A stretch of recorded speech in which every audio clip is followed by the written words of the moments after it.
আসসালামু আলাইকুম। পাওয়ার presents power pack অ্যানালিসিসের সকলকে আমন্ত্রণ। এই ভিডিওটাতে ২০৩০ বিশ্বকাপকে কেন্দ্র করে ব্রাজিল কিভাবে তাদের গোলকিপিং এবং রক্ষণ ভাগটাকে সাজাবে, এই দুইটা বিষয় নিয়ে কথা বলতে চাই। পর্যায়ক্রমে অন্যান্য ভিডিওগুলোতে মিডফিল্ড এবং আক্রমণ ভাগ নিয়ে কথা বলবো। তার আগে একটা বিষয় বলি, সত্যি কথা বলতে গত ১০, ১২, ১৫ বছর ধরে ব্রাজিল টিমটাকে আসলে আমি ব্রাজিল টিমের মতো দেখি না। কারণ যে সমস্ত প্লেয়ারদের জিনেই আসলে ব্রাজিলিয়ান বা সাউথ আমেরিকান জিনটা নাই, তারা আসলে বড় মঞ্চে ব্রাজিলকে ঠিকঠাক মতো রিপ্রেজেন্ট করতে পারেন না।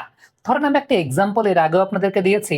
রোনালদো নাজারিও যখন আসলে ইউরোপে খেলতে গেছেন, তার আগে তিনি টপ টায়ারের ফুটবলে 50টা ম্যাচ খেলে তারপর ইউরোপে খেলতে গেছেন। তার মধ্যে অলরেডি ব্রাজিলিয়ান জিনটা ছিল। ভিনিসিয়াস জুনিয়র তার ফুটবল ক্যারিয়ারের প্রথম 10 দিনে রিয়াল মাদ্রিদ তাকে নিয়ে চলে গেছে। সো ব্রাজিলিয়ান জিনটা ব্রাজিলের মতো করে আসলে গড়ে উঠতে পারে না এই সমস্ত প্লেয়ারদের। That is the reality. Brazilian football মানে রাস্তার football, street football, futsal kind of nature. Ronaldinho, Rivaldo, Ronaldo, Roberto Carlos, Cafu, তাদের মধ্যে যে বিষয়টা ছিল। এখন আমি জানি না আনচেলত্তি আসলে কতটুকু দল গঠন করতে পারবেন, বাট আমার একটা ব্যক্তিগত মতামতের জায়গা, সাউথ আমেরিকানরা সাউথ আমেরিকানদের মতো না তৈরি হলে আসলে সেই জায়গাটা জমে না, ওই জিনিসটা আসলে হয় না। ওকে, ব্রাজিলের পরবর্তী প্রজন্মের আপনি যদি গোলকিপিং এর চিন্তা করেন, আমরা জানি অ্যালিসন, বেকার কিংবা এডারসন, তাদের বয়সের ব্যাপারটা আমরা জানি এবং তারা নেক্সট বিশ্বকাপে ব্রাজিলের পরিকল্পনা থাকবেন না, সেটাও আমরা ধরে নিতে পারি। এখন তারা না থাকলে আসলে কারা কারা থাকবেন সেই জায়গাটায় যদি চিন্তা করি, তাহলে আল নাসেরের যিনি গোলকিপার আছেন তিনি সবচাইতে বেশি আলোচিত হচ্ছেন। বেনতো, তার রিফ্লেক্স বেশ ভালো, ওয়ান অন ওয়ানেও বেশ ভালো পারফর্ম করেছেন, অলরেডি টপ টায়ারের লিগ খেলছেন বা টপ টায়ারের টুর্নামেন্টগুলোতে তিনি খেলছেন। সো তার ব্যাপারেই তাকেই আসলে এখন ব্রাজিলের 3 নাম্বার গোলকিপার হিসেবে ধরা হয়, বা ইনিশিয়ালি তিনি আসলে থাকবেন। কিন্তু তার উপরেই ভরসা করে যে ব্রাজিল 2030 বিশ্বকাপে যাবে, ব্যাপারটা সেরকম না, কারণ কন্টেন্ডার আরো অনেকেই আছেন। হুগো সুজার কথা যদি বলি, তাকে নিয়েও অনেক আলোচনা হচ্ছে যে তিনি হয়তো বা নেক্সট এই জায়গাটাতে একটা অনেক বড় ভূমিকা রাখতে পারেন। ক্যারেন্থিয়াসে তিনি খেলেন, পেনাল্টি শুট আউটে তার দক্ষতার জায়গাটা আমরা বেশ ভালো মতো দেখেছি। আপনি যদি আসলে লক্ষ্য করে দেখেন ওই জায়গাটা, তো রিসার্চও করতে যান, সেই জায়গায় একটা বিষয় দেখবেন। তবে ব্রাজিলের আমি যদি বলি লং টার্ম গোলকিপার হিসাবে আরো দুজনকে চিন্তা করা হচ্ছে। একজন তো মাইকেল, তিনি আছেন, তাকে আমরা খুব রিসেন্টলি দেখেছিলাম, যেটা আন্ডার 23 সাউথ আমেরিকান চ্যাম্পিয়নশিপ, সেইখানে ব্রাজিলের প্রতিনিধিত্ব তিনি করেছেন এবং সেখানে বেশ ভালো গোলকিপিং তিনি করেছেন। বল ডিস্ট্রিবিউশন, ফুটওয়ার্ক, সবকিছু মিলিয়ে তাকে সেই জায়গাটাতে দেখা গেছে যে বেশ ভালো পারফরমেন্স তিনি করেছেন। তবে আরেকজন গোলকিপার আছেন ইয়াং মরিয়াস, 6 ফিট 7 ইঞ্চি উচ্চতা, 6 ফিট 7 ইঞ্চি উচ্চতা। এরিয়াল বলগুলোতে তার বেশ দক্ষতার জায়গা আছে এবং মোরায়েসকে নিয়েও কিন্তু ব্রাজিল পরবর্তী সময়ে পরিকল্পনা করতে পারে। অলরেডি সাও পাউলোতে তিনি খেলছেন 6 ফিট 7 ইঞ্চি। সো এই উচ্চতাটা কিন্তু আসলে অনেক উচ্চতা।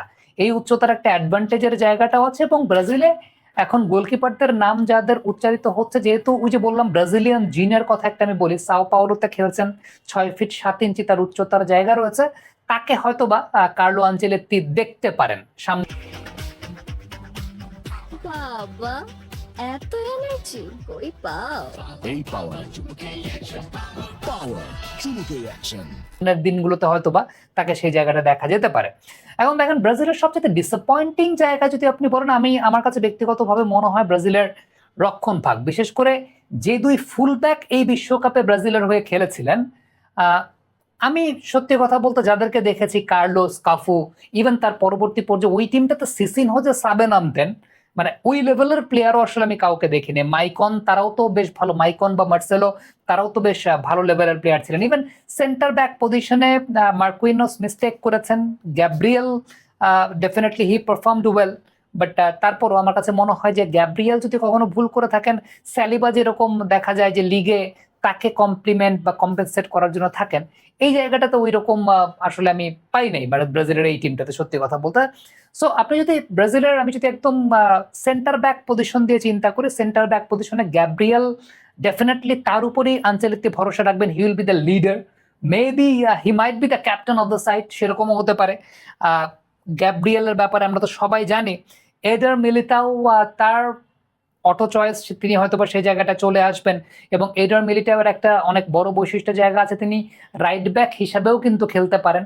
যদি 3-ম্যান ডিফেন্সিভ লাইন নিয়ে কখনো খেলতে হয়, Eder Militao will be a very vital factor. তিনি হয়তো বা তখন রাইট ব্যাকে শিফট করবেন, বা তার সেই ভার্সেটালিটির জায়গাটাতে আছে। রিয়াল মাদ্রিদ তিনি খেলেন, অলরেডি ইউরোপের টপ টায়ারের লিগে খেলেন, বাট টপ ফুটবল সম্পর্কে তার ধারণার জায়গা আছে। লুকাস বেরালদোর ব্যাপারে আলোচনা হচ্ছে, প্যারিস সেন্ট জার্মানিতে তিনি খেলেন। তিনি বল প্লেয়িং অ্যাট্রিবিউটটা খুব ভালো এবং লেফট ফুটেড। এর আগে যে দুজনের কথা আমি এডার মিলিটাওয়ের কথা বললাম, এডার মিলিটাও যেহেতু রাইট ফুটেড, আমি আরেকটা অপশনের কথা ওই জায়গাটায় লুকাস বেরালদোর ক্ষেত্রে বলছি, তিনি লেফট ফুটেড প্লেয়ার। সো তিনিও এই জায়গাটা আনচেলত্তির চয়েসের জায়গায় থাকবেন। আরো একজন লেফট ফুটেড প্লেয়ারের কথা বলতে চাই, যিনি হচ্ছেন মরিলো, নটিংহাম ফরেস্টের তিনি খেলেন। ফিজিক্যালি খুব স্ট্রং, 1 ভার্সেস 1 যদি তাকে আপনি দেখে থাকেন, সেই জায়গায়ও তার বেশ ভালো অ্যাট্রিবিউটের জায়গা রয়েছে। সো ব্রাজিল হয়তো বা আগামী দিনগুলোতে এদেরকে কেন্দ্র করেই ইনিশিয়াল স্টেজটা 2026-এর পরে তারা হয়তো বা যেতে চাইবে। তবে আমার কাছে মনে হয় যে সবচেয়ে ইম্পর্টেন্ট ব্যাপার ব্রাজিলের ফুল ব্যাক নিয়ে আলোচনা করাটা। রাইট ব্যাক, লেফট ব্যাক এই বিশ্বকাপে যা দেখেছি, সত্যি কথা বলতে নট কনভিন্সিং। সো যদি ফুল ব্যাক নিয়ে আলোচনা করি, এবং প্রথমে আলোচনা করতে চাই ওয়েসলি ফ্র্যাঙ্কাকে নিয়ে।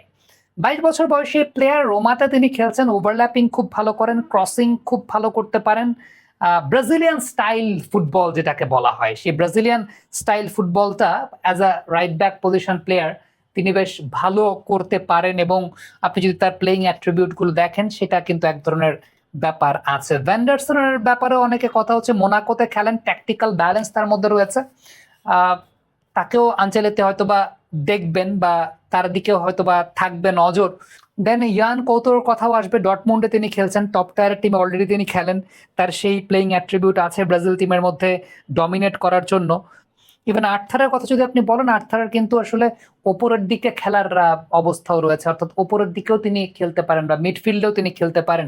আমার মনে আছে 2010 বিশ্বকাপে দানি আলভেজকে মিডফিল্ডে খেলানো হয়েছিল। সো ওই ভার্সেটালিটির জায়গাটা তার মধ্যে আছে। এবারে লেফট ব্যাক পজিশন নিয়ে যদি কথা বলি, লেফট ব্যাক পজিশনটায় অনেকগুলো কন্টেন্ডার আছেন। সেই কন্টেন্ডারদেরকে নিয়ে কথা বলতে চাই। অনেকে আছেন যাদের বয়স হয়তো বা অনেক হয়ে গেছে, যারা খুব পরিচিত মুখ, তাদের বাইরেও কিছু প্লেয়ারকে নিয়ে কথা বলতে চাই। যেমন অ্যাবনার ভিনিসিয়াসকে নিয়ে অনেক কথাবার্তা হচ্ছে। He is not Marcelo like, but inverted left back হিসাবে তিনি খেলতে পারেন। লিওতে তিনি খেলছেন এই মুহূর্তে। এরকমও শোনা যায় যে রিয়াল মাদ্রিদের রাডারেও নাকি তিনি আছেন। আই এম নট শিওর যে রিয়াল মাদ্রিদের রাডারে তিনি আছেন কিনা, বাট তার প্লেইং অ্যাট্রিবিউট ভালো, তিনি ব্রাজিলের হয়ে খেলতে পারবেন, বা তার সেই খেলার অপরচুনিটির জায়গাটা আছে। আরানার ব্যাপারে বলা হচ্ছে, এই মুহূর্তে তার বয়সটা যদিও আসলে 29, তারপর অ্যাথলেটিকো মিনেরাওতে তিনি খেলছেন, ক্রস করতে পারেন, অ্যাগ্রেসিভনেসটা তার মধ্যে আছে, সেই ব্যাপারটাও খুব ইম্পর্টেন্ট একটা ব্যাপার।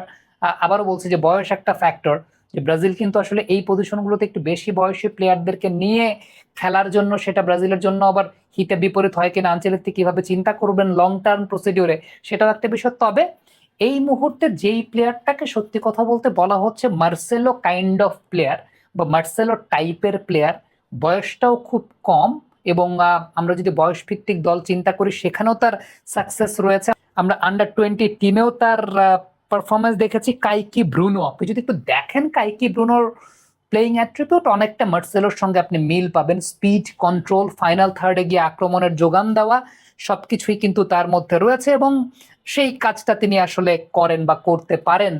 তাকে বলা হচ্ছে আসলে next Marcelo kind of player. হয়তোবা লং টার্ম চিন্তা করলে তাকে কেন্দ্র করে ব্রাজিল এক ধরনের চিন্তা ভাবনার জায়গাটা করলেও কিন্তু করতে পারে। আরেকজন প্লেয়ারের কথা আমি বলবো যে কাউয়া প্রাতেস।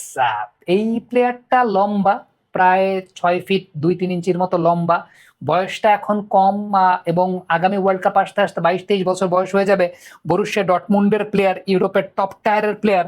সো তারও একটা অনেক বড় সম্ভাবনার জায়গা আছে ইন ফিউচার ব্রাজিলকে বেশ ভালো সার্ভিস দেওয়ার জন্য। এছাড়াও কার্লোস আগুস্তার মতো প্লেয়ার আছেন, ইন্টার মিলানে খেলছেন, বাট বয়স 27 বছর। আমি জানি না যে নেক্সট ওয়ার্ল্ড কাপ কে কেন্দ্র করে চিন্তা করলে আসলে, হ্যাঁ ইনিশিয়ালি তো অবশ্যই তারা থাকবেন সেই জায়গাটাতে, বাট খুব ইম্পর্টেন্ট যে ব্যাপারটা সেটা হচ্ছে, আপনি যদি মানে ব্রাজিলিয়ান স্টাইল, তার সাথে স্পিড, বয়স সবকিছুকে যদি একটু কোলাপ করতে চান, আপনি এই ওয়ার্ল্ড কাপে যেরকম ভাবে আসলে দেখলেন যে কুকুরিয়া বলি, কিংবা কুবারসি বলি, লামিন ইয়ামান বলি, তারা যেভাবে ডমিনেট করেছেন, আনচেলত্তি যদি আসলে সেইভাবে চিন্তা করেন, ইয়াংদেরকে ওইভাবে ফোকাস করতে চান, তাহলে বেশ কয়েকটা নাম কিন্তু আসলে সেই জায়গাটা এসেছে। সো ওভারঅল যদি আমরা একটু দেখি, ওভারঅল যদি একটু দেখতে চাই যে আসলে কোন কোন প্লেয়ার আছেন গোলকিপিং এন্ড থেকে শুরু করে তাদের বয়স অনুযায়ী, সেন্টার ব্যাক পজিশনে যারা আছেন তাদের বয়স অনুযায়ী, লেফট ব্যাক পজিশনে যারা আছেন তাদের বয়স অনুযায়ী, রাইট ব্যাক পজিশনে যারা আছেন তাদের বয়স অনুযায়ী আপনি যদি একটু গ্রাফিক্যাল কার্ডগুলো দেখেন, তাহলে